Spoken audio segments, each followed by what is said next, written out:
Bam! Welcome back, RoughToBeBuffTV. Today we have the bent over row, barbell style. So we're gonna be going over a few do's and don'ts with this lift. Always, always, always form, form, form. We need to be making sure that we're using good form through all of our exercises. And if you're not, then this is the channel you need to be watching to fix some of those things. The bent over row is a phenomenal exercise to build back strength, arm size, more definition to your back, to work on that posterior chain. So something that I've worked into my exercises for all my clients, myself, my athletes. I think this is good for anybody. So let's go over some form, proper techniques, some do's and don'ts, a few tips and tricks to make sure that we're doing this exercise properly. With the bent over row, with grip width, it can vary. For starters, I always like to go about thumbs distance outside of the quads. Feet about hip width, thumbs distance outside of your quads, shoulders are pinned back, abs are drawn in, little bounce in the knees, you're gonna push your ass back, bow forward. Now from here, you're gonna drive that barbell right towards your belly button. Every single time, you want your barbell to hit the torso. Sit the hips back and then hit the torso, as if you're trying to pull that barbell through your body all the way to your spine. So pulling here, nice and smooth.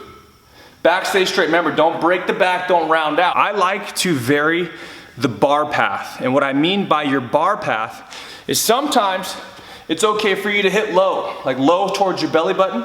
And then sometimes if you want, you can mix up your bar path and hit higher. There is really no wrong answer to what your bar path can be, as long as your back is straight. That's the biggest thing.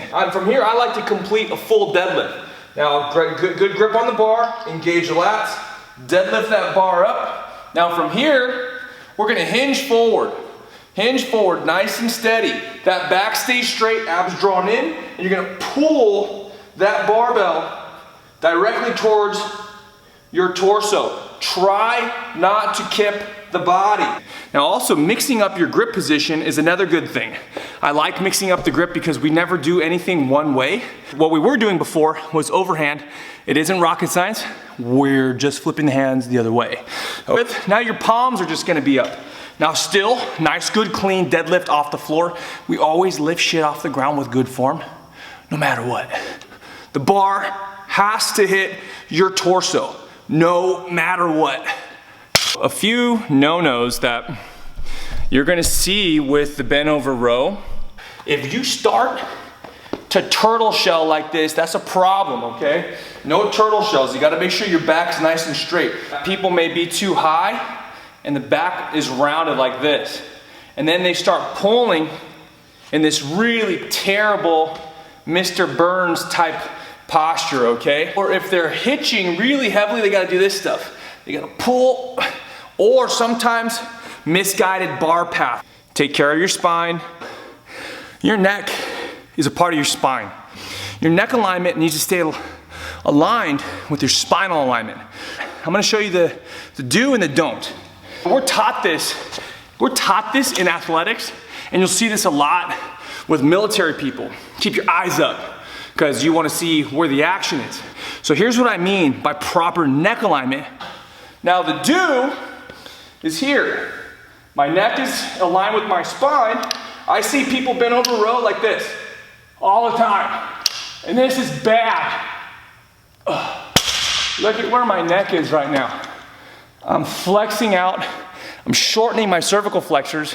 Instead of me being here with my neck all stressed out, if you already got neck problems sitting at a desk all day, last thing you want to do is make it worse. So from here, I always tell people, tuck the chin.